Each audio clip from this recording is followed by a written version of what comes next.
It's all right there. The will of God is perfect. It's perfect. So, I'm a single missionary.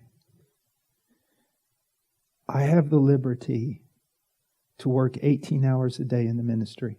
I'm a single missionary. I am dead to those commands about a wife and family. And those commands are dead to me. They make no demands upon me. None. The moment I take a wife, there's a whole bunch of commands that wake up. And you should know commands take time. Obedience to them takes time. So if I'm going to, let's say I'm an obedient single missionary and I'm working 18 hours a day in the ministry, 16 hours a day in the ministry. And now I have a wife. I have to allocate enough time to this wife to fulfill God's commands with regard to a wife.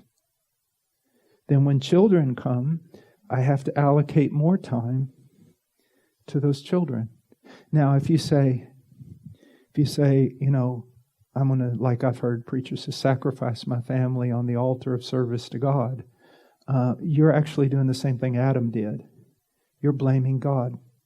You're saying your will is not perfect, therefore you've put me in a position, God, where I have to disobey you in this area in order to obey you in this area. That's not true. But what is coming out is that you are self-willed and you don't qualify as an elder. You're self-willed.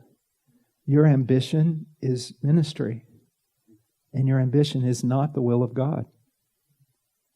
You see, if in God's providence, and I trust in the overarching providence of God, I have been given a wife, I am to allocate time to her, and if I don't, I'm a disobedient man and disqualified for the ministry. See, the guys, you're going to see such a flip-flop. Do you honestly think, like, my number one work is dealing with missionaries every day. That's what I do. All right.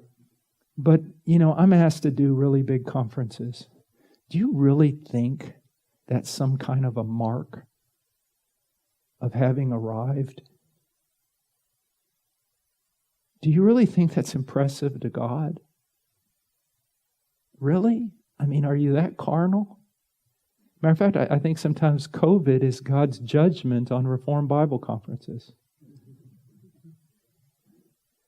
What about the guy who labors with the average 75 to 100 people for 50 years of his life as a real pastor? Now, I'm not just saying this to be cute. I believe it. On the day of judgment, what a flip-flop. And you young men need to understand that. Here's a philosophical question.